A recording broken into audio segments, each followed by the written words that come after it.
सनातन सोमनाथ का अमृत महोत्सव। जी हां, प्रधानमंत्री मोदी अब से थोड़ी देर बाद सोमनाथ मंदिर में पहुंचने वाले हैं और आज पीएम मोदी सोमनाथ मंदिर के अमृत महोत्सव में शामिल होंगे। ये आयोजन सोमनाथ के नए मंदिर परिसर के 75 साल पूरे होने के अवसर पर किया जा रहा है। वहीं ऐतिहासिक सोमनाथ का मंदिर, जिसे 17 बार लूटा गया, तोड़ा गया, लेकिन सनातन की पताका हमेशा लहराती रही। आजादी के बाद देश में सबसे पहले जिस मंदिर का पुनर्निर्माण करवाया गया था वो सोमनाथ मंदिर ही था। ये पहला मंदिर है जिसका उद्घाटन देश के पहले राष्ट्रपति डॉक्टर राजेंद्र प्रसाद ने किया। वो भी तब तत्कालीन प्रधानमंत्री नहीं चाहते थे कि राष्ट्रपति इसका उद्घाटन करने के लिए जाएं। तब से लेकर आज तक इस मंदिर की भव्यता बढ़ती जा रही है और आज जब इस पावन ज्योतिर्लिंग में अमृत महोत्सव मनाया जा रहा है तो प्रधानमंत्री मोदी इसके 90 मीटर ऊंचे शिखर पर कुंभाभिषेक करेंगे। अब इसके लिए 11 तीर्थों का पवित्र जल लाया गया है। इस दौरान 51 ब्राह्मण रुद्र पाठ और वैदिक मंत्रोच्चार करेंगे। वहीं महारुद्र यज्ञ में 1,25,000 आहुतियां अर्पित की जाएंगी। इसके बाद सोमनाथ मंदिर के गौरव को आसमान से सलामी दी जाएगी। एयरफोर्स के सूर्य किरण विमान सनातन के इस अडिग संकल्प को आसमान से सलाम करेंगे। भव्य फ्लाई पास्ट होगा और इंडिया टीवी पर आप इस पूरे आयोजन की मेगा कवरेज देखेंगे। साथ ही इसका विश्लेषण करने के लिए हमारे स्टूडियो में खास मेहमान भी जुड़े रहेंगे। पल पल के अपडेट हम आपको इंडिया टीवी पर देते रहेंगे। और साथ ही इंडिया टीवी के सीनियर एसोसिएट एडिटर निर्णय कपूर भी लगातार हमारे साथ जुड़े रहेंगे, जो इस महा कवरेज को हमें सीधे ग्राउंड जीरो से दिखाएंगे। उन्हीं की एक स्पेशल रिपोर्ट आपको दिखाते हैं।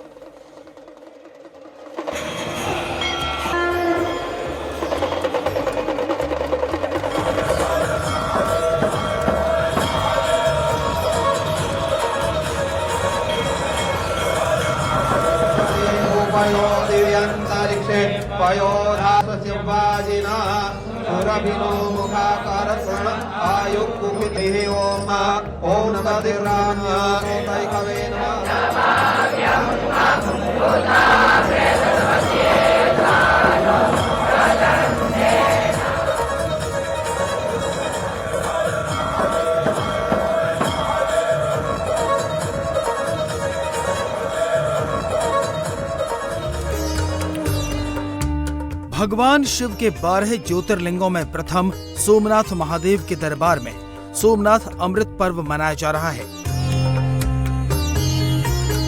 75 साल पहले भारत के आध्यात्मिक इतिहास की इस विरासत को फिर से संवारा गया। भारत के तत्कालीन राष्ट्रपति राजेंद्र प्रसाद ने इस भव्य मंदिर का उद्घाटन किया था। आज जब 75 साल पूरे हो रहे हैं तब भव्य महोत्सव मनाया जा रहा है।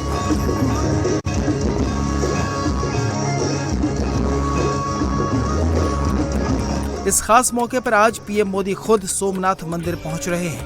प्रधानमंत्री मोदी सोमनाथ मंदिर ट्रस्ट के चेयरमैन भी हैं। आज पीएम मोदी हेलीपैड से लेकर मंदिर तक रोड शो करेंगे।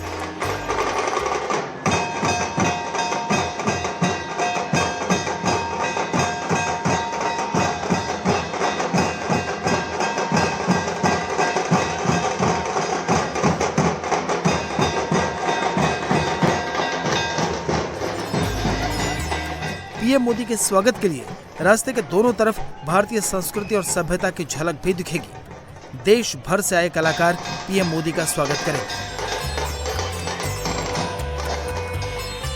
सोमनाथ ट्रस्ट के अध्यक्ष, भगवान सोमनाथ जी के प्रखर भक्त, देश के लोकप्रिय प्रधानमंत्री आदरणीय श्री नरेंद्र भाई मोदी जी स्वयं सोमनाथ अमृत महोत्सव में भाग लेने यहाँ आ रहे हैं। एक शिव भक्त के तौर पे जब वो ये पधार रहे हैं तो लाखों की जनसंख्या में लोग यहाँ पे भगवान सोमनाथ जी के दर्शन एवं प्रधानमंत्री जी के स्वागत की तैयारियां भी की गई है। सोमनाथ मंदिर पहुंचने के बाद अमृतसर महोत्सव के मौके पर पीएम मोदी भगवान सोमनाथ की विशेष पूजा करेंगे। ओम कर्णाजामा अवलिता रौद्रा नभो रूपाः पार्जन्याः। इसके साथ ही प्रधानमंत्री मंदिर के शिखर के कुंभाभिषेक, ध्वजारोहण और एयर शो में शामिल होंगे। सोमनाथ अमृत पर्व 2026 के अवसर पर प्रधानमंत्री नरेंद्र मोदी कुंभाभिषेक में शामिल होंगे।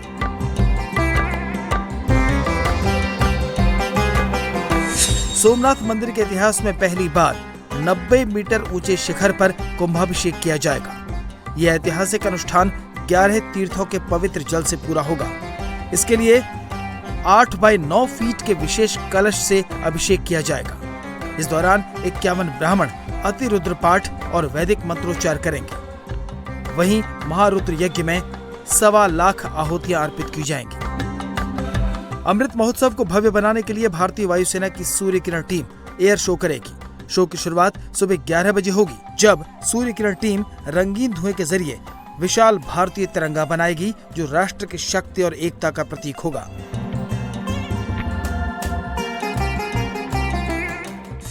Surya Kiran team diamond formation और क्लोज फॉर्मेशन में सोमनाथ मंदिर के ऊपर उड़ान भरेगी। इसके अलावा गुरुत्वाकर्षण को चुनौती देने वाले लूप्स और रोल्स जैसे कई शानदार हवाई प्रदर्शन भी होंगे। जामनगर एयरबेस से 6 हॉक MK-132 फाइटर जेट 800 से 900 किलोमीटर प्रति घंटे की रफ्तार से उड़ान भरते हुए पायलट आसमान में हैरत अंगेज करतब दिखाएंगे। सोमनाथ मंदिर केवल धार्मिक आस्था का केंद्र नहीं है, बल्कि भारतीय संस्कृति और पुनर्जागरण का प्रतीक भी माना जाता है, जिसकी ज्योति कभी बुझाई नहीं जा सकी। सोमनाथ केवल एक मंदिर नहीं है, हमारी सभ्यता का अटूट संकल्प है। इसके सामने लहराता विशाल समुद्र अनंत काल की अनुभूति कराता है। इसकी लहरें हमें सिखाती हैं कि तूफान चाहे कितने भी विकराल क्यों न हो, इंसान का साहस और आत्मबल हर बार फिर से उठ खड़ा होने में सक्षम है। पार्वती पतये हर हर महादेव हर श्री सोमनाथ महादेव की।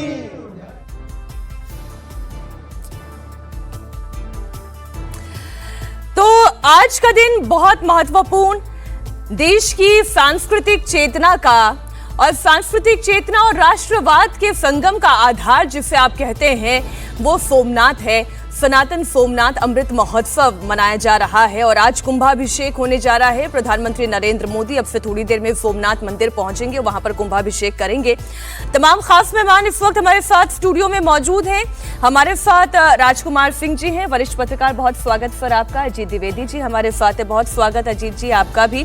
और साथ ही आज हमारे साथ ICHR मेंबर सेक्रेटरी डॉक्टर ओम जी उपाध्याय भी हमारे साथ मौजूद हैं। इतिहास की बहुत अच्छी और खास तौर पर सोमनाथ और सांस्कृतिक इतिहास की बहुत अच्छी समझ रखते हैं ओम जी। हमारे सहयोगी निर्णय कपूर लगातार वहां से रिपोर्ट्स हम तक पहुंचा रहे हैं।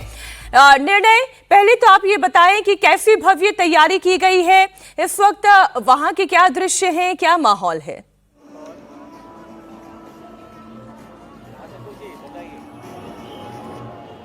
देखिए, अमृत पर्व जब मनाया जा रहा है तो जाहिर सी बात है कि उसे उतना ही भव्य और तरीके से मनाया जाएगा, ताकि जो दिव्य अनुभूति ये सोमनाथ का मंदिर करवाता है उसका जो व्याप है, उसका जो वॉल्यूम है वो और ज़्यादा बढ़ जाए। इस प्रकार का पूरा एक आयोजन किया गया है।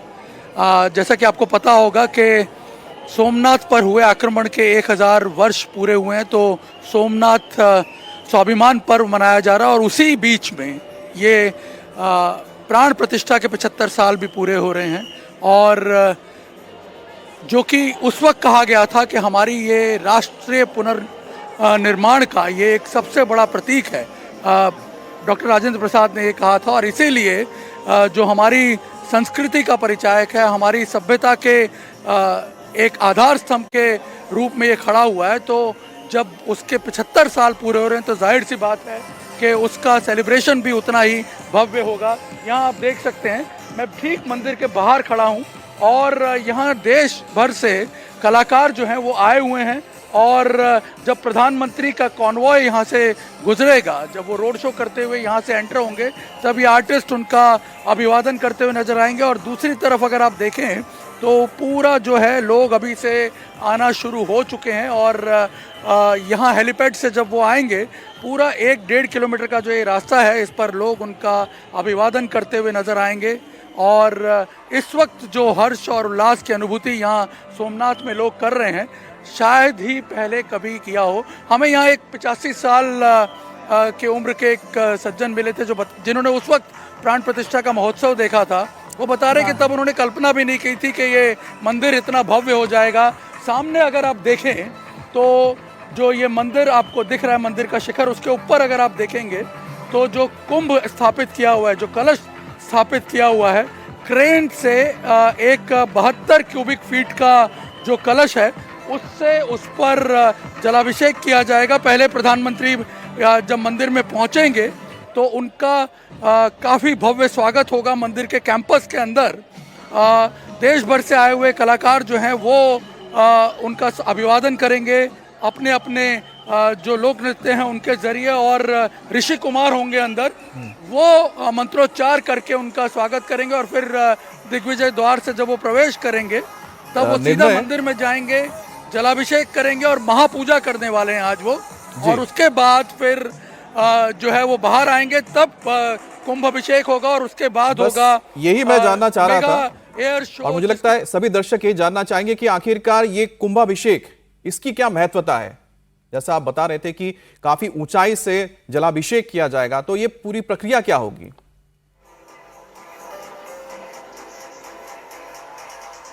देखिए ये आपको पता होगा टेंपल में कलश की भी एक अपना महत्व होता है, और पहली बार आप देखिए शिखर पे इसके कलश का अभिषेक किया जा रहा है, यानी एक तरह से ये रिफ्लेक्ट किया जाएगा कि जो मंदिर है उसकी जो पवित्रता है, किस प्रकार से ये अविनाशी एक शाश्वत और अविनाशी परंपरा का प्रतीक बना रहा है, उसको रिफ्लेक्ट करने की यहाँ पे एक जो है सांकेतिक कोशिश होगी। और अपने आप में ये एक बड़ा ऑप्टिक जो है वो जो है पूरे विश्व के सामने यहाँ पे क्रिएट किया जाएगा। मंदिर की जो भव्यता है उसे पूरा एक सम्मान देते हुए यहाँ पे जो है कलश के ऊपर अभिषेक किया जाएगा। एक बहुत बड़ा जो एक ऑप्टिक है, यहाँ से एक बड़ा ऑप्टिक मैसेज जो है वो पूरे देश में जाएगा, बिल्कुल निर्णय, और वो मैसेज आने की शुरुआत हो भी चुकी है। बस अब तस्वीरों का इंतजार किया जा रहा है जब प्रधानमंत्री नरेंद्र मोदी वहां पर पहुंचेंगे। ओम जी, मैं जब कुंभाभिषेक के बारे में ही जानने और समझने की कोशिश कर रही थी, तो ये कोई एक छोटी प्रक्रिया नहीं है और कोई छोटी परंपरा नहीं है। जब आध्यात्मिक ऊर्जाओं को एक बार फिर से पुनर्जागृत करना होता है, वैसे तो परंपरा 12 सालों में एक बार की होती है, लेकिन ये भी अपने आप में बड़ा दिलचस्प है कि पहली बार कुंभाभिषेक किया जा रहा है और इतने वृहद स्तर पर यह किया जा रहा है। ये प्रधानमंत्री नरेंद्र मोदी की सोच में आना या ये सरकार की सोच में आना कि ये हमारी आवश्यकता है। देखिए, ये सही है कि सोमनाथ मंदिर की कहानी केवल एक मंदिर की कहानी नहीं है, वो भारत के सांस्कृतिक चेतना के जागरण की कहानी है। वो भारत के अपने अस्मिता की, अपने गौरव की, अपने आत्माभिमान से जुड़ने की कहानी है। इसलिए ये आना थोड़ा ये लगता तो है कि जो चीज़ आमतौर पे परंपरा में शामिल नहीं है, लेकिन हमारे प्रधानमंत्री जी उस लीक से हटकर करने के लिए जाने जाते हैं।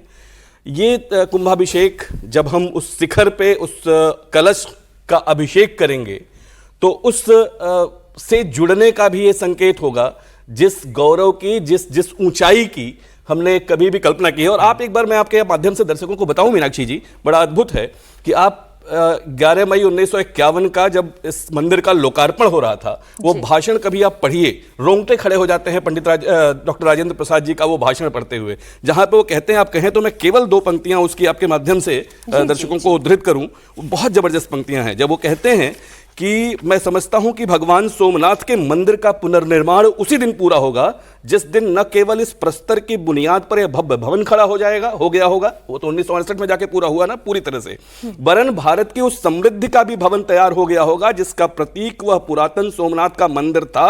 साथ ही सोमनाथ के मंदिर का पुनर्निर्माण तब तक मेरी समझ में पूरा नहीं होगा जब तक हमारे इस देश की संस्कृति का स्तर इतना ऊंचा न हो जाए कि कोई वर्तमान अलबरूनी हमारी वर्तमान स्थिति को देखे और हमारी संस्कृति के बारे में आज की दुनिया के मुकाबले में वही भाव प्रकट करे। ये बहुत बड़ी बात है कि हम फिर से अपने को उसी रूप में स्थापित कर सकें, उसी गौरव से अपने को जोड़ सकें जो हमारा कभी वैभव था। जब हम पुराने, देखिए, सांस्कृतिक पहलू एक होता है और एक होता है राजनीतिक पहलू। तो क्योंकि 2 वरिष्ठ पत्रकार हमारे साथ स्टूडियो में मौजूद हैं, तो राजनीतिक पहलू पर भी चर्चा करनी जरूरी है। और अजीत जी, इसका राजनीतिक पहलू ये है जो बार बार कांग्रेस पार्टी को बीजेपी याद दिलाती है कि नेहरू जी तो चाहते नहीं थे कि डॉक्टर राजेंद्र प्रसाद वहां पर इसके उद्घाटन में जाएं। वो ये चाहते नहीं थे कि सरदार वल्लभ भाई पटेल इसका पुनर्निर्माण करें, लेकिन फिर भी उन्होंने किया, क्योंकि राष्ट्र की सांस्कृतिक चेतना का यदि कोई आधार है, कोई पहला ज्योतिर्लिंग का दर्जा प्राप्त करने वाला मंदिर है, तो वो सोमनाथ है। तो ये अजीत जी बार बार कांग्रेस पार्टी को याद दिलाया जाता है और याद दिलाया जाता रहेगा। बिल्कुल बिल्कुल। और ये अभी हम लोगों ने देखा जब 2024 में अयोध्या में राम जन्मभूमि मंदिर का भी जो वहाँ स्थापना हो रही थी और प्राण प्रतिष्ठा हो रही थी, तो तमाम अपोजिशन के नेताओं को भी उसमें आमंत्रण मिला था, लेकिन लोग गए नहीं। तभी भारतीय जनता पार्टी ने ये इस बात की याद दिलाई थी। अब एक बड़ा कंटेस्टेड आइडिया है जिस पर बड़ी चर्चा होती रही 51 से अभी तक की, और उस समय भी हुआ था। दो चीज़ों का विवाद हुआ था। पहला विवाद तो ये था कि सरकारी धन से पुनर्निर्माण हो या नहीं हो। जब नवंबर 1947 में वहीं अरब सागर के किनारे खड़े होकर के और देश के सरदार पटेल पहले उप प्रधानमंत्री ने ये संकल्प किया कि इस मंदिर का भव्य निर्माण हम कराएंगे, तो उन्होंने आकर के जब ये आइडिया डिस्कस किया तो ये सरकार के भीतर इस बात को लेकर के बड़ी आपत्ति थी कि सरकारी धन से इसका निर्माण कैसे होगा। और जब ये बात महात्मा गांधी तक पहुंची तो उन्होंने कहा कि नहीं तो ठीक है, इसका एक ट्रस्ट बनाइए और सरकारी इसके लिए आम जनता से धन जुटाया जाए, और आम जनता इस देश की हिंदू जो लोग हैं, हिंदू हैं जिनके अंदर आस्था कूट कूट करके भरी हुई है, उनको कोई आपत्ति नहीं थी अपना सर्वस्व देने में भी। उन्होंने पहले भी दिया था, अभी तक दे रहे हैं वो। राम मंदिर उसका एक बहुत बड़ा उदाहरण है। एक छोटे से ब्रेक के लिए हमें रुकना होगा और आप अपनी बात को आगे बढ़ाइएगा। राजकुमार जी भी इस पर अपनी क्या राय रखते हैं, निर्णय भी हमारे साथ जुड़े हुए हैं। एक छोटा सा ब्रेक, सोमनाथ धाम पर हमारी ये लगातार कवरेज जारी है और कुछ ही देर में प्रधानमंत्री मोदी सोमनाथ पहुंचने वाले हैं और कितना भव्य होने वाला है कार्यक्रम, इसकी एक एक तस्वीर आपको दिखाएंगे इस छोटे से ब्रेक के बाद। ये 5 तस्वीरें आप देख रहे हैं। जब आप विरासत के 75 वर्षों को सेलिब्रेट करते हैं, तब अलग अलग राज्यों की झलक और वो सांस्कृतिक लोक नृत्य की झलक दिखाई देती है। इसलिए चाहे रामलीला का मंचन हो, चाहे बंगाली नृत्य जो आप देख रहे हैं, वो सब आज आपको देखने को मिलेगा एक छोटे से ब्रेक के बाद। और प्रधानमंत्री मोदी अब से थोड़ी देर में सोमनाथ पहुंचने वाले हैं, लेकिन उससे पहले एक बड़ी खबर हम आपको बता दें, फिर एक बार आपको लिए चलेंगे सोमनाथ। इस वक्त की बड़ी खबर बंगाल से है। चंद्रनाथ रथ मर्डर केस में एक्शन हुआ है और चंद्रनाथ रथ मर्डर केस में 3 लोगों को हिरासत में लिया गया है। बिहार के बक्सर और यूपी से 3 लोग हिरासत में लिए गए हैं। इस वक्त की ये बड़ी खबर है। शुभेंदु अधिकारी के पीए थे चंद्रनाथ रथ, जिनकी हत्या कर दी गई थी, और उसके बाद लगातार हमारे सहयोगी अभय पराशर इस वक्त जुड़ गए हैं। जी अभय, जानकारी दें, क्या एक्शन लिया गया है? मीनाक्षी, 3 लोगों को हिरासत में लिया है। देर रात उन्हें बंगाल लेकर आए हैं, जिसमें बक्सर और साथ ही यूपी से इन तीनों लोगों को हिरासत में लिया है। असल में पुलिस को ये जानकारी मिली कि हत्याकांड के बाद इन लोगों ने जब बंगाल को छोड़ा तो टोल प्लाजा पर एक ऑनलाइन यूपीआई पेमेंट इन लोगों ने करी थी। उसी से इनके तार जो हैं वो पुलिस को मिले। पुलिस ने फिलहाल 3 लोगों को हिरासत में लिया है। मीनाक्षी, तीनों के नाम की जानकारी भी हमारे पास आ गई है, लेकिन अभी आधिकारिक तौर पर पुष्टि होना बाकी है। इनमें से ये बताया जा रहा है कि ये तीनों लोग जो हैं उनमें एक शार्प शूटर है, एक प्लानिंग करने वाला शख्स है, और साथ ही एक तीसरा शख्स जो है वो बड़ा गैंगस्टर बताया जा रहा है। थोड़ी देर में, क्योंकि इनको रात को लेकर आया गया है, इनसे अभी फिलहाल पुलिस थाने में पूछताछ कर रही है। एक बार पूछताछ में कई सारी चीजें वेरीफाई हो जाएंगी तो इनकी आधिकारिक तौर पर गिरफ्तारी डालकर आज पुलिस एक प्रेस कॉन्फ्रेंस भी कर सकती है। तो अभी तक ये जानकारी मिली है कि इस हत्याकांड को पुलिस ने सुलझा लिया है। कौन लोग हैं, जो शूटर है, जो प्लानिंग करने वाला है और एक गैंगस्टर है, 3 लोग पुलिस की हिरासत में है, जिनका कनेक्शन बक्सर और यूपी के किसी इलाके से है। थोड़ी देर में, लेकिन जो बात आप कह रहे हैं अभय कि कोई गैंगस्टर है, अब जो किलर है, वो सारी चीजें तो समझ में आ गई, लेकिन मोटिव क्या था? क्या इसे अभी तक पुलिस पता कर पाई है? पॉलिटिकल मोटिव था, कोई रंजिश का मामला था, या कि सुपारी दी गई थी? अगर दी थी तो किसने दी थी? देखिए अमित, इसमें अभी थोड़ा समय लग सकता है, क्योंकि देर रात कल इन लोगों को लेकर आए हैं और हम भी बात करने की कोशिश कर रहे हैं। फिलहाल हमें ये जानकारी दी गई है कि इस केस को वर्कआउट कर लिया गया है। जाहिर सी बात है कि मोटिव भी पुलिस को पता लगा होगा, लेकिन ये कई बातें जो है घुमा रहे हैं, एक दूसरे के ऊपर बातें डाल रहे हैं, तो एग्जैक्ट मोटिव क्या है वो अभी थोड़ी देर में पता लगेगा। लेकिन आज एक बड़ी प्रेस कॉन्फ्रेंस इसके अंदर की जा सकती है, जिसमें तमाम खुलासे पुलिस कर सकती है। जी बहुत शुक्रिया भाई, आप नजर बनाए रखिए, आगे भी हम आपसे अपडेट लेते रहेंगे। तो सनातन सोमनाथ महोत्सव की तस्वीरें हम एक एक करके आपके सामने रख रहे हैं। सांस्कृतिक रंग की छटा दिखाई दे, इसके लिए पूरा बंदोबस्त किया गया है। पारंपरिक लोक नृत्य तमाम राज्यों से वो आपको यहाँ पर देखने को मिलेगा। शिखर का कुंभाभिषेक होने वाला है। और कुंभाभिषेक एक बार फिर हम दोहरा दें, वैसे तो किसी भी मंदिर की ऊर्जा को फिर से संग्रहित करने के लिए और नकारात्मक ऊर्जा को खत्म करने के लिए हर 12 वर्ष में कुंभाभिषेक किया जाता है। लेकिन यह भी बड़ा दिलचस्प है कि ये पहली बार कुंभाभिषेक का कार्यक्रम यहाँ पर किया जा रहा है। इससे जुड़ी हुई तस्वीरें लगातार हम आप तक पहुंचाते रहेंगे। ना हन्यते ना हन्यमेने शरीरा, यानी कि शरीर भले नष्ट हो जाए लेकिन आत्मा कभी नष्ट नहीं होती है। और उसका प्रतीक है सोमनाथ और उसका प्रतीक है भारत की संस्कृति। और प्रधानमंत्री मोदी आज किसी भी वक्त उसी सोमनाथ मंदिर में जाएंगे और वहां पर प्रधानमंत्री मोदी का भव्य स्वागत तो होगा, लेकिन प्रधानमंत्री मोदी उससे पहले हेलीपैड से लेकर मंदिर तक एक रोड शो भी करेंगे। और पूरे रास्ते में इसके लिए भव्य तैयारी की गई है, जिससे भारत की आध्यात्मिक झलक देख पाएंगे। प्रधानमंत्री मोदी सोमनाथ मंदिर के अमृत महोत्सव में शामिल हो रहे हैं। यह आयोजन सोमनाथ के नए मंदिर परिसर के 75 साल पूरे होने के अवसर पर किया जा रहा है। वहीं ऐतिहासिक सोमनाथ का मंदिर, जिसे 17 बार लूटा गया, तोड़ा गया, लेकिन सनातन की पताका यहां हमेशा लहराती रही। आजादी के बाद देश में सबसे पहले जिस मंदिर का पुनर्निर्माण करवाया गया वो सोमनाथ मंदिर ही था। ये पहला मंदिर है जिसका उद्घाटन देश के पहले राष्ट्रपति डॉक्टर राजेंद्र प्रसाद ने किया। आज जब इस पावन ज्योतिर्लिंग में अमृत महोत्सव मनाया जा रहा है तो प्रधानमंत्री मोदी इसके 90 मीटर ऊंचे शिखर का कुंभाभिषेक करेंगे और इसके लिए 11 तीर्थों का पवित्र जल लाया गया है। और इस दौरान 51 ब्राह्मण रुद्रपाठ और वैदिक मंत्रोच्चार करेंगे। वहीं महारुद्र यज्ञ में 1,25,000 आहुतियां अर्पित की जाएंगी। और इसके बाद सोमनाथ मंदिर को लेकर गौरव जो आसमान में सलामी देंगे। एयरफोर्स के सूर्य किरण विमान सनातन के इस अडिग संकल्प को आसमान में सलामी देंगे, नतमस्तक होंगे। भव्य फ्लाई पास्ट होगा और इंडिया टीवी पर इसकी पूरी कवरेज आप देख पाएंगे। और इसके लिए खास हमने तैयारी की है। हमारे इसके लिए विश्लेषण के लिए स्टूडियो में हमारे खास मेहमान मौजूद रहेंगे और पल पल का अपडेट हमें ग्राउंड जीरो से पहुंचाएंगे इंडिया टीवी के सीनियर एसोसिएट एडिटर निर्णय कपूर, जिनके साथ हम अब बस जुड़ने ही जा रहे हैं। निर्णय, फिलहाल जो तैयारियां हैं कहां तक पहुंच चुकी है, क्योंकि इंतजार हो रहा है बेसब्री से प्रधानमंत्री मोदी का।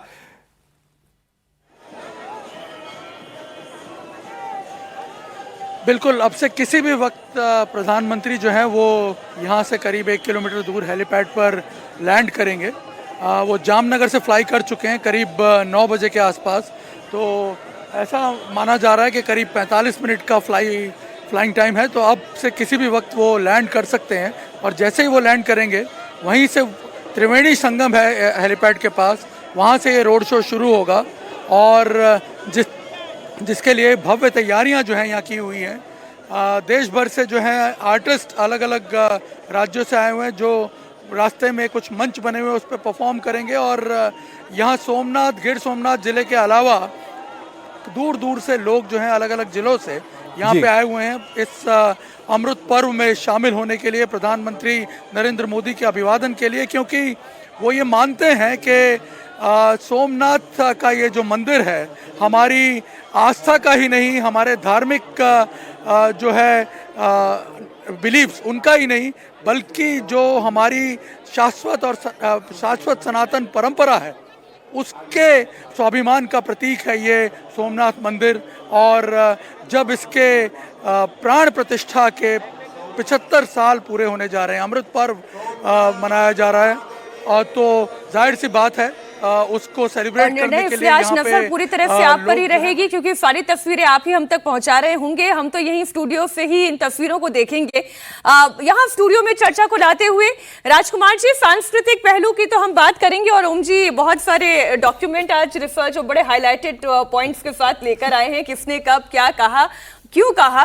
लेकिन इसके राजनीतिक पहलू की जहां हम बात करते हैं राजकुमार जी, आज भारत में ऐसी परिस्थिति बन चुकी है जहां पर आप अपनी संस्कृति से अगर विमुख होंगे, अगर आप अपनी जड़ों से कटेंगे तो आप बट जाएंगे। ये वो सेंटिमेंट पूरे भारत में दिखाई दे रहा है। और सोमनाथ क्या उसका सबसे बड़ा शिखर है? देखिए, जड़ों से कटकर तो पौधा भी सरवाइव नहीं कर पाता। एक पौधे को आप उखाड़ दें, जड़ों से काट दें, तो कुछ घंटों में, कुछ दिनों में वो खत्म हो जाएगा। ऐसे में ये कल्पना करना कि अपनी जड़ों से कटकर कोई समाज या कोई देश बहुत वाइब्रेंट या जीवंत या अग्रसर होने की तरफ संकल्पित रह पाएगा या कर पाएगा, वैसा वो व्यवहारिक रूप से भी संभव नहीं है। आपने शुरू में बात कही कि सोमनाथ मंदिर को लेके कांग्रेस की क्या सोच थी, नेहरू जी ने क्या कहा, उनके विरोध के बावजूद देश के पहले प्रधानमंत्री डॉक्टर राजेंद्र प्रसाद उस मंदिर के उद्घाटन के लिए गए जब लोकार्पण हुआ पुनर्निर्माण के बाद, या उससे पहले सरदार वल्लभ भाई पटेल जब उसके पुनर्निर्माण का संकल्प लेके आगे बढ़ना चाहते थे, तब कांग्रेस में क्या बात हुई, गांधी जी ने क्या कहा। तो मैं बहुत संक्षिप्त में कहूँ, और आपने आज की बात कही राजनीतिक चेतना की, माहौल की, तो हालांकि पंडित जवाहरलाल नेहरू को, जो देश के पहले प्रधानमंत्री थे, बड़े उच्च शिक्षित थे, स्वप्नदर्शी राजनेता कहा जाता है और सकारात्मक संदर्भ में कहा जाता है, लेकिन आज अगर हम देखें उस यात्रा को तो मानना पड़ेगा कि भारत की जो आध्यात्मिक, सांस्कृतिक और सामाजिक चेतना है, शायद पंडित जवाहरलाल नेहरू अपनी परवरिश के चलते, विदेश में शिक्षा के चलते, विदेशी रहन सहन के चलते पूरी तरह से समझ नहीं पाए, अपने आप को उससे जोड़ नहीं पाए या उसको आत्मसात नहीं कर पाए, क्योंकि उन्हीं के समकालीन सरदार वल्लभ भाई पटेल, डॉक्टर राजेंद्र प्रसाद, उन्होंने उसको समझा। और सोमनाथ की अगर बात करें तो सोमनाथ सिर्फ आध्यात्मिक चेतना का प्रतीक नहीं है, भारत की सांस्कृतिक चेतना का प्रतीक नहीं है, ये राष्ट्र की जो एक आत्मा है, जो एक राष्ट्र को जीवंत रखती है और समाज को जीवंत रखती है, ये उसका प्रतीक है। सर, मैं इसमें एक बात ही जोड़ देता हूं, ये सांस्कृतिक राष्ट्रवाद जो भारत के अंदर, मुझे लगता है कि इस वक्त हम जिसको ज्यादा समझ भी रहे हैं, देख भी रहे हैं, पढ़ भी रहे हैं, उसका एक प्रतीक है, शायद जिसकी शुरुआत आजादी के बाद हुई थी। ओम जी, क्योंकि इस बात को लेकर चर्चा हो ही रही है कि कांग्रेस और जवाहरलाल नेहरू, मन में बस एक ही सवाल आता है कि चाहे जवाहरलाल नेहरू हो या फिर कांग्रेस हो, इतनी उदासीन क्यों रही सोमनाथ मंदिर को लेकर या फिर इस सांस्कृतिक राष्ट्रवाद को लेकर? देखिए, अभी जैसा आदरणीय राजकुमार जी ने शुरू की थी बात कि उनकी परवरिश, उनकी सोच या कहीं ना कहीं जो उनका भाव था, वो शायद, मैं किसी राजनीतिक टिप्पणी से बचना चाहता हूं, लेकिन शायद उनमें उस राष्ट्र भाव का, उस राष्ट्रीयता, उस सांस्कृतिक राष्ट्रीयता, उस चेतना का शायद अभाव था जो किसी को भी, किसी भी सामान्य व्यक्ति को भी अपनी जड़ों से जोड़ता है। क्योंकि फिर मैं कहूंगा कि जो सोमनाथ का स्वाभिमान है वो केवल हमारी एक पक्ष से नहीं जुड़ता, वो पूरे राष्ट्र के शौर्य का। आई डिफर विथ योर ओपिनियन। आपने जब ये कहा कि अभाव था, उस अभाव की जगह डर भी तो हो सकता है, क्योंकि जिस तरीके के पार्टीशन से निकल कर आया था भारत, जिस तरीके से हिंदू मुस्लिम वैमनस्यता से निकल कर आ रहा था भारत, क्या उसका डर था जवाहरलाल? नहीं, मुझे नहीं लगता ऐसा। जितना मैं इतिहास को समझता हूं मीनाक्षी जी, मैं इस बात से एकदम एग्री नहीं करता। उसी समय वीएन गाडगिल को पढ़िए आप, उस समय के मुंशी के पेपर्स को पढ़िए, बहुत स्पष्ट है कि उसी समय मस्जिदों को तो अनुदान दिए जा रहे हैं, लेकिन मंदिर को न दे दिया जाए। और वो मंदिर जिसके लिए हम कहते हैं सोमलिंगम नरो दृष्ट्वा सर्व पापो प्रमुच्यते, वो पहला ज्योतिर्लिंग है जिससे लाखों करोड़ों लोगों की श्रद्धा जुड़ती है। ये वो ज्योतिर्लिंग है, ये वो मंदिर है जो हमारे शौर्य की कहानी बयान करता है कि इतनी बार तोड़ा गया, इतनी बार उस पर हमले हुए, लेकिन फिर वो अपने पूरे गौरव के साथ खड़ा हो गया। ये हमारी सांस्कृतिक चेतना का, हमारी राष्ट्रीयता का, हमारी अस्मिता का, हमारी श्रद्धा का, हमारी आस्था का चरम बिंदु था। उसके लिए ये कहना, मैं देखिए ना, उन्होंने पत्र लिखा है, वो पत्र भी मेरे पास है, आपने कहा ही था कि मैंने सब हाईलाइट किया हुआ है। 2 मार्च 1951 का पत्र है जो राजेंद्र जी को लिखते हैं। उसमें वो लिखते हैं कि I confess that do not like the idea of your associating yourself with A spectacular opening of the Somnath temple. आगे बहुत कुछ लिखा है उन्होंने कि मैं मान रहा हूं कि मैं आपका जो ये निर्णय है कि आप वहां जाएंगे, उसके लोकार्पण में शामिल होंगे, वो मुझे पसंद नहीं है, उससे आपका जुड़ाव पसंद नहीं है, लेकिन एट द सेम टाइम बहुत सारे मस्जिदों और मदरसों को उस समय 1947 से लेके 51 के बीच के उस कालखंड को देख लीजिए, जब अनुदान दिए जा रहे हैं। तो पंथ निरपेक्षता का, जिसको गाडगिल बिल कहते हैं, कि मेरी दृष्टि में तो पंथ निरपेक्षता, सेकुलरिज्म का यही मतलब है कि सभी धर्मों को समान प्रश्रय दिया जाए। तो आप समान प्रश्रय ही दीजिए ना। ये कहना कि केवल आप उससे जुड़ेंगे इसलिए पंथ निरपेक्षता को खतरा है, तो सभी धर्मों पे लागू होता था। तो इसलिए उस डर को मैं नहीं मानता जी। लेकिन आपका ये तो मानना है कि आने की उदासीन रहे हैं। और सर, मैं आपसे आगे इस बारे में पूछूंगा, कुछ ऐड करना चाह रहे हैं? बिल्कुल, निर्णय आप अपनी बात रखिए। मैं जी देखिए, मैं यहाँ पे मीनाक्षी थोड़ा सा और ऐड करना चाहूँगा कि जो ओम जी अभी बता रहे थे उसके आगे कन्हैयालाल मुंशी, जिन्होंने इनफैक्ट ये आइडिया प्रपोज किया था सरदार पटेल को, उनको भी अर्ली 1951 में नेहरू ने एक पत्र लिख करके ये कहा था, जिससे बहुत हद तक स्पष्ट होता है कि ये भय की बात नहीं थी। इस पत्र में एक लाइन जो है वो बहुत ही इंपॉर्टेंट है। उन्होंने ये लिखा था कि I don't like your trying to store Somnath, it is Hindu revivalism. Hindu पुनरुत्थानवाद की बात से जोड़कर नेहरू ने इसके रिस्टोरेशन के काम को ही चैलेंज किया था। और उसके बाद अगर आप देखें जो बाद में जो कांग्रेस गवर्नमेंट्स आई, उन्होंने किस तरह से इसे इग्नोर किया। 2001 तक जब नरेंद्र मोदी गुजरात के मुख्यमंत्री बने और उन्होंने बनते ही 24वें दिन 31 अक्टूबर को सरदार पटेल की 125वीं जयंती पर इसका स्वर्ण काल जो है उसका सेलिब्रेशन किया, जो है इसका प्राण प्रतिष्ठा। उससे पहले अगर आप देखें, जब इसके सिल्वर जुबली हुई थी, 25 साल जब पूरे हुए, तब मोरारजी देसाई सोमनाथ ट्रस्ट के चेयरमैन हुआ करते थे। हालांकि वो काफी हद तक डिफर करते थे इंदिरा गांधी के विचारों से, लेकिन तब भी इसे वो सम्मान, वो जो प्रतिष्ठा है वो हासिल नहीं हो पाई। बिल्कुल। तो लगातार इग्नोर किया जाता रहा बिकॉज ऑफ अर्ली एटीट्यूड। तो लेकिन निर्णय आप जो बात बता रहे हैं कि देश में किस तरह से उदासीनता देखने को मिली, जो सरकारें रही या कहें कि कांग्रेस की सरकारें रही, उसमें उदासीनता देखने की मिली। लेकिन इसी को लेकर चर्चा हो रही है। ओम जी, साथ ही अजीत जी, हम सबसे जानना चाहेंगे, क्योंकि जब जवाहरलाल नेहरू की बात हो रही है, वो मुझे लगता है कि इतने इस तरह के व्यक्तित्व था उनका, जिन्होंने डिस्कवरी ऑफ इंडिया लिखी, जिनको अगर भारत के प्राचीन इतिहास हर काल के बारे में, उन्होंने कालखंड के बारे में लिखा है, तो उन्होंने तो सोमनाथ के बारे में पढ़ा ही होगा, जानने की कोशिश की भी होगी उस दौर के बारे में। फिर भी उन्होंने उदासीनता क्यों दिखाई, इस पर आगे हम जानेंगे। लेकिन उससे पहले गुजरात के डिप्टी सीएम हर्ष सिंघवी ने बताया कि कैसे पीएम मोदी का स्वागत होगा, किस तरह से पूरी व्यवस्था को अंजाम दिया जाएगा। हर्ष सिंघवी से बात की इंडिया टीवी के सीनियर एसोसिएट एडिटर निर्णय कपूर ने।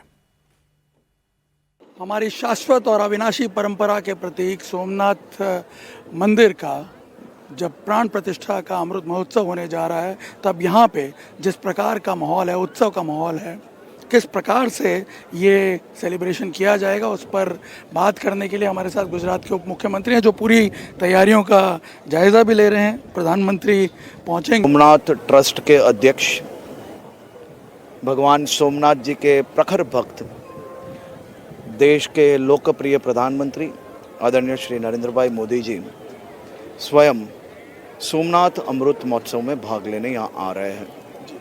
एक शिव भक्त के तौर पे जब वो ये पधार रहे हैं, तो लाखों की जनसंख्या में लोग यहाँ पे भगवान सोमनाथ जी के दर्शन एवं प्रधानमंत्री जी के स्वागत की तैयारियाँ भी की गई है।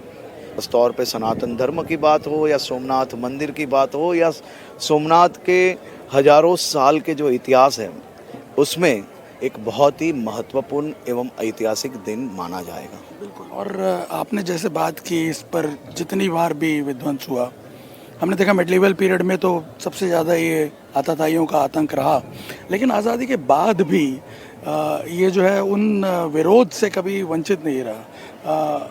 हमने देखे प्राण प्रतिष्ठा, क्योंकि उसका अमृत महोत्सव मना रहे हैं, उस वक्त के प्रसंग हमने देखे। खुद प्रथम प्रधानमंत्री जो थे, उन्होंने राष्ट्रपति से मना किया कि आप नहीं जाएं इसमें। और उसी वजह से कहीं ऐसा तो नहीं है कि बहुत लंबे समय तक ये नेपथ्य में रहा और शायद इसे जो इसकी ग्लोरी मिलनी चाहिए थी वो कई सालों तक नहीं मिली। देखिए, इतिहास के पन्नों पे आज भी ये सब चीज़ें लिखी गई हुई हैं। भगवान सोमनाथ जी जो देश की आस्था का सबसे बड़ा केंद्र है, पहला ज्योतिर्लिंग है, सोमनाथ मंदिर का जीर्णोद्धार के समय जिस प्रकार से पंडित जवाहरलाल नेहरू जी ने सरदार वल्लभ भाई पटेल को ये मंदिर के जीर्णोद्धार को रोकने के लिए जिस प्रकार से दबाव बनाया गया, इसी से ये सब लोगों की मानसिकता वो एकदम स्पष्ट होती है। राजेंद्र प्रसाद जी को भी या आते हुए रोकने में प्रयास किया गया था। वो दिन भी देश के नागरिकों ने देखा था। एक तरफ प्रधानमंत्री मोदी जी हैं जो स्वयं सोमनाथ के ट्रस्ट के अध्यक्ष के तौर पे सोमनाथ की जो विरासत है उसको आगे बढ़ाने में, उसको और मजबूत करने में, उसी के साथ नई टेक्नोलॉजीज़ के साथ लाखों भक्त को किस प्रकार से सुविधा मिले उसके लिए खुद कार्य कर रहे हैं। अपने एक तरफ हमने पंडित जवाहरलाल नेहरू जी के विचार भी देखे थे और एक तरफ प्रधानमंत्री नरेंद्र भाई मोदी जी कल खुद पधार रहे हैं। हर्ष सांघवी को आप सुन रहे थे। निर्णय, बहुत से लोग आपके इर्द गिर्द मौजूद हैं और कुछ बड़े चेहरे भी दिखाई दे रहे हैं। बिल्कुल बिल्कुल, देखिए यहाँ अभी रोड शो के आखिरी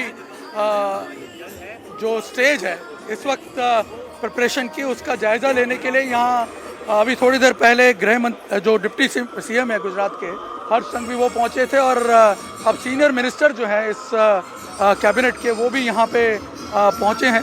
जीतू वाघानी और अर्जुन मोढवाडिया यहाँ पे पहुँचे हैं जिन्हें यहाँ इस वक्त मीडिया कर्मियों ने घेर लिया है। हम जीतू वाघानी से भी बात करने की कोशिश करेंगे। जीतू भाई यहाँ पे आप देख सकते हैं काफी बिजी हैं सब लोग। जी ये लोग आपकी जैसी चर्चा शुरू होती है, आखिरी जो तैयारियां हैं उसका जायजा लेने पहुंचे। अर्जुन मोढवाडिया हमारे साथ पकड़ लिया, बात करने के लिए मिल गए यहाँ पे। अर्जुन भाई ये बताइए कि ये सोमनाथ टेम्पल जो है हमने देखा आज जिस प्रकार का माहौल है यहाँ, कैसी अनुभूति आपको? भारत की संस्कृति अजय है और अजय ही रहेगी।